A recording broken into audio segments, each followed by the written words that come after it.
शिजा को वो रेशमी पोशाक उतारने का हुक्म देकर शार्दुल ने उसे जिस तरह ये कहा था कि वो पोशाक किसी ऊंचे घराने की लड़की के लिए थी और शिजा के लिए नहीं, इस बात ने उसके स्वाभिमान को ठेस पहुंचाई थी।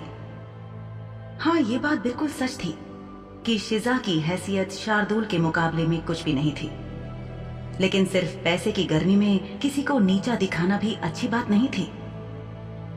शिजा अपनी सोच में गुम हुई ही थी कि शार्दुल ने उसके चेहरे के सामने अपना हाथ लाकर चुटकी बजाई। चुटकी की आवाज ने शिजा की समाधि को तोड़ दिया, जहां वो खुद से बात कर रही थी। शिजा के चेहरे पर एक पल के लिए चिढ़ने जैसा भाव आया, जिसे देखकर शार्दुल मुस्कुराया। मुझे लगता है कि तुम्हें अनुशासित करना चाहिए ताकि तुम ज्यादा आज्ञाकारी बन जाओ और हुक्म मानना सीख जाओ, या फिर तुम्हें कुछ समय के लिए गुलाम खाने भिजवा दूं ताकि तुम सीख जाओ कि अपने मालिक के सामने मुंह नहीं बनाया जाता। शिजा ने हालात को समझकर झट से अपनी नजरें झुकाकर जमीन पर टिका दी। शार्दुल नाम का ये दानव निश्चित रूप से जानता था कि किसी की भी वर्तमान स्थिति का अपने लाभ के लिए कैसे उपयोग किया जाए। शिजा ने मन ही मन खुद को अपना मुंह खोलने और शार्दुल को ये बताने के लिए कोसा कि शिजा एक गुलाम नहीं है। भले ही शिजा के जिस्म पर गुलामी की मोहर अभी तक नहीं लगाई गई थी, लेकिन उसने अपने गुलाम खाने में होने से जुड़े कागज और दस्तावेज नहीं मिटाए थे। उन दस्तावेजों के नाम पर कोई भी उसे गुलाम ही मानता और आजादी का ख्वाब बस ख्यालों में ही रह जाता। यही वो खतरा था जो उसके सिर पर मंडरा रहा था और इससे बचने का कोई रास्ता नजर नहीं आ रहा था। तुमने ये समझने की भूल कैसे कर दी कि तुम्हारे लिए अमीर घरानों की लड़कियों के पहनने वाली पोशाक खरीदूंगा? तुम गुलाम हो। तुम्हारे लिए मैंने इसी रेशमी पोशाक के साथ खरीदारी की थी। ये लो तुम्हारे कपड़े। शार्दुल ने इतना कहकर अपना हाथ ऊपर उठाया और एक फीकी सी पोशाक जो अब तक सिमटी हुई थी खुलने के बाद उसके हाथ में लहराने लगी। शिजा ने अब तक इस पोशाक की ओर ध्यान नहीं दिया था। जो रेशमी पोशाक शिजा ने पहन रखी थी वो उस जैसे किसी भी इंसान के लिए आसानी से मिलने वाली चीज नहीं थी। ऐसी पोशाकों के लिए उन्हें पैसे कमाने और फिर उसे खर्च करने की हिम्मत जुटाने में महीनों या शायद सालों लग जाते।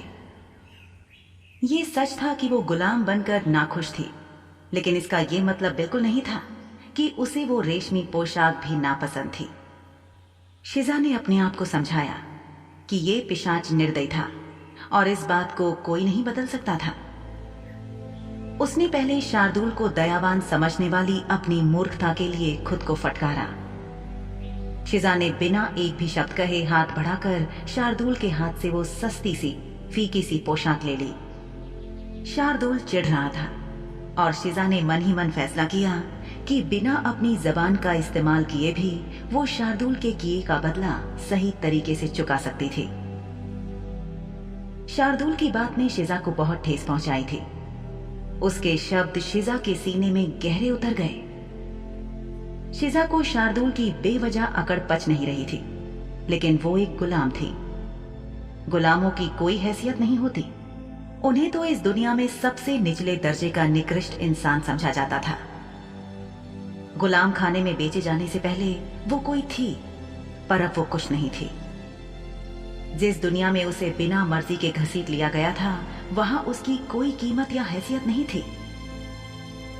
सामान्य नौकरों को कम से कम काम बदलने और पगार बढ़वाने का हक तो मिलता था, लेकिन गुलामों की जिंदगी अंधेरी थी।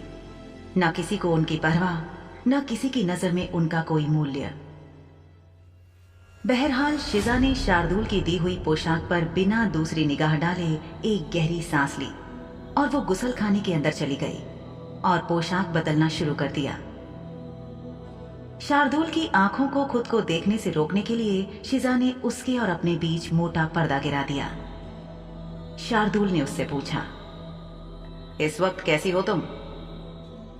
शिजा को इस बात से नाराजगी महसूस हुई और उसने कोई जवाब नहीं दिया। तभी उसने शार्दुल को कहते सुना, अगर तुम नहीं चाहते कि तुम्हारे कपड़े बदलते वक्त मैं तुम्हारे सामने खड़ा होकर तुमसे सवाल करूं, तो मेरे सवालों का अभी तहजीब और तमीज के साथ जवाब दो।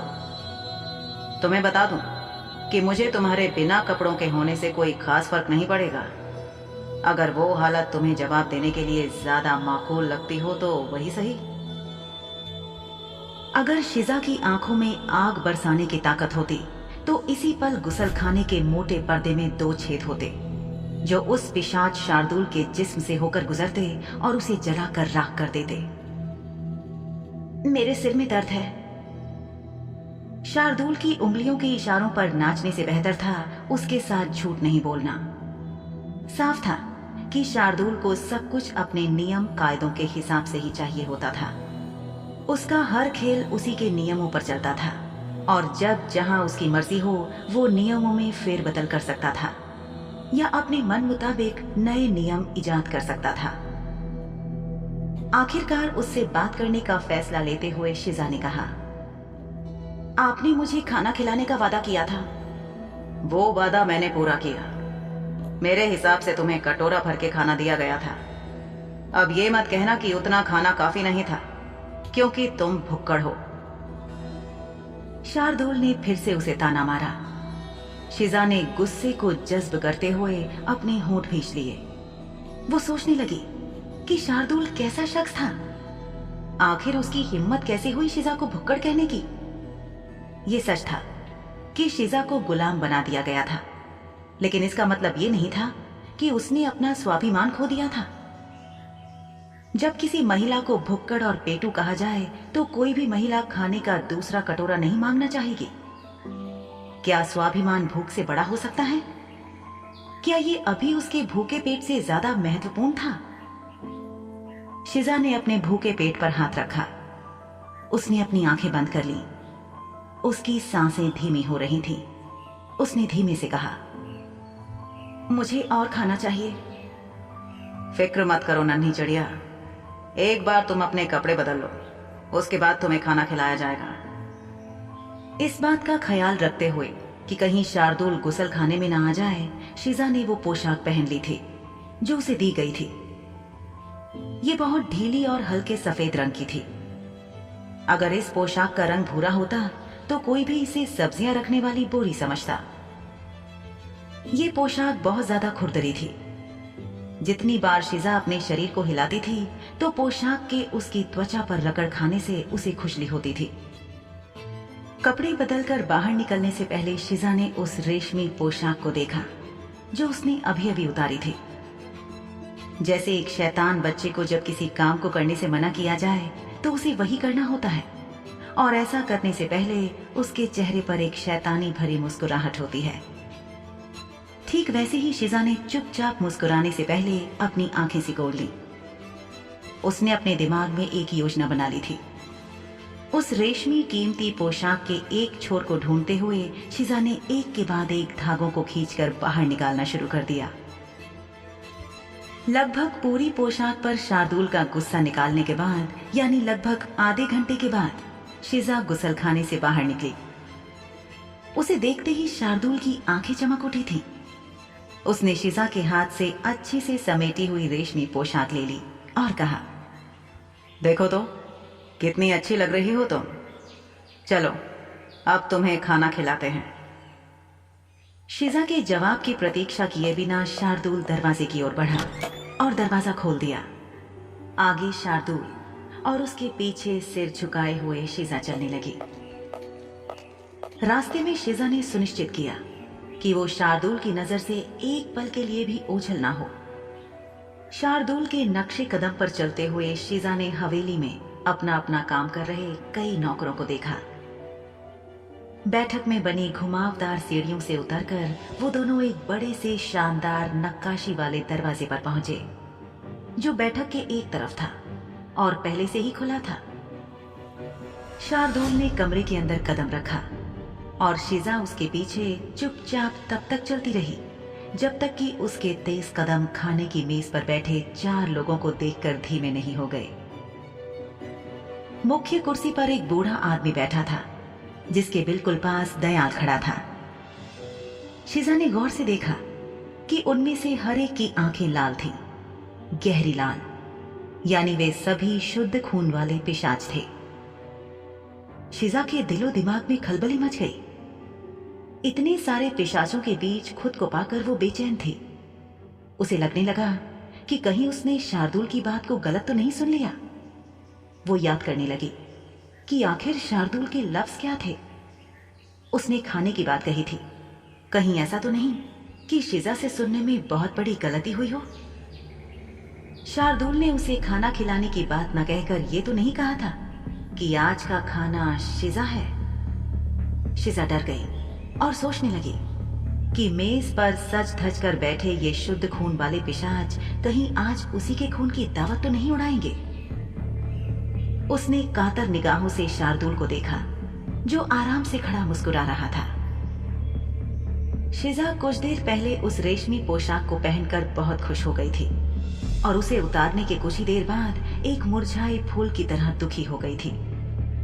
उसे एक भद्दी और सस्ती पोशाक पहनने के लिए दी गई थी जो चीख चीख कर उसकी औकात बता रही थी। लेकिन इस वक्त उसकी उदासी का कारण वो पोशाक नहीं थी। दरअसल इस समय खाने के कमरे में मौजूद 5 जोड़ी आंखें शिजा को घूर रही थी और शिजा से नजरें घुमाकर उन्होंने शार्दुल को देखना शुरू कर दिया था। खाने की मेज पर बैठे 4 लोगों में से एक लड़की जो लगभग शिजा की ही उम्र की थी लेकिन देखने में पूरी तरह से शुद्ध खून वाली पिशाचनी थी। उसने कहा, लगता है कि शार्दुल खाने के कमरे के नियम कायदे भूल गया है, तभी यहाँ एक गुलाम लड़की को ले आया है। उस लड़की की आंखों में ऐसे भाव थे जैसे शिजा को वहां लाए जाने से उसका खाना ही खराब हो गया हो। उस लड़की के पास एक महिला बैठी थी। उस महिला की उम्र और हाव भाव से शिजा को लगा कि जैसे वो उस लड़की और अवंतिका व शार्दुल की मां है। इस महिला ने अपनी भौहें कुछ ज्यादा ही पतली और धनुषदार बनाई थी। उसके भरे भरे होंठ लाल रंग में रंगे हुए थे। इस महिला ने शार्दुल से कहा, हम खाने के कमरे में गुलामों को कभी आने की इजाजत नहीं देते हैं शार्दुल, क्या तुम ये बात भूल रहे हो? इस छोटी पिशाचनी का नाम सोहनी था और वो अवंतिका और शार्दुल की छोटी बहन थी, लेकिन खून के रिश्ते से नहीं। शार्दुल और अवंतिका की मां के मर जाने के बाद उनके पिता ने दूसरी शादी कर ली थी और ये छोटी लड़की जिसका नाम सोहनी था वो इन दोनों की सौतेली बहन थी। देखने में ये लड़की बिल्कुल अपनी मां जैसी लगती थी। घुंघराले भूरे बाल, भरे भरे रंगे हुए होंठ और भौहें ऐसी पतली जैसे अभी अभी बनाई हो। उनकी मां अपनी उम्र से काफी बड़ी लगती थी, जबकि वास्तव में वह युवा थी। उसमें बिल्कुल भी परिपक्वता नहीं थी और वो काफी बिगड़ैल थी। उसके गले के चारों तरफ एक खूबसूरत रिबन बंधा हुआ था। उसकी पोशाक लगभग उसी रंग की थी जिस रंग के कपड़े शिजा ने अभी पहने हुए थे, लेकिन इस महिला की पोशाक बहुत कीमती थी। शार्दुल खाने की मेज के पास पहुंचकर रुका और सबको तसल्ली देते हुए बोला, चिंता मत कीजिए, ये लड़की कोई गुलाम नहीं है।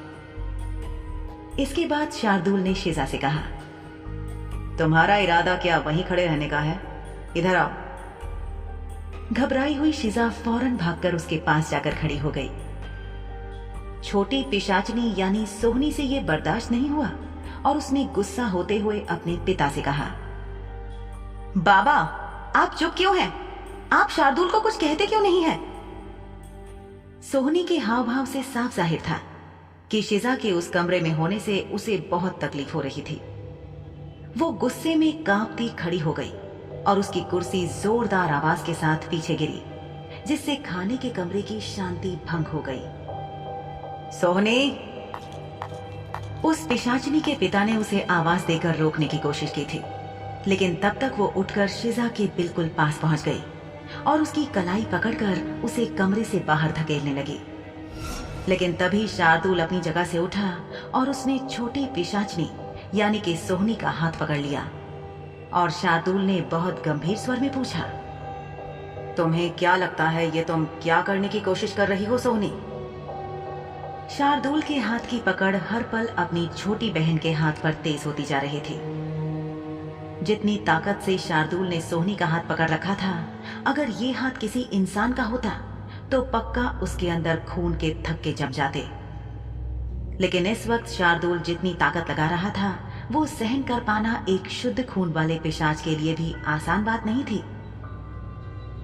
इन सौतेले भाई बहनों में अगर कोई चीज एक जैसी थी तो वो ये थी कि ये दोनों ही बहुत जिद्दी थे।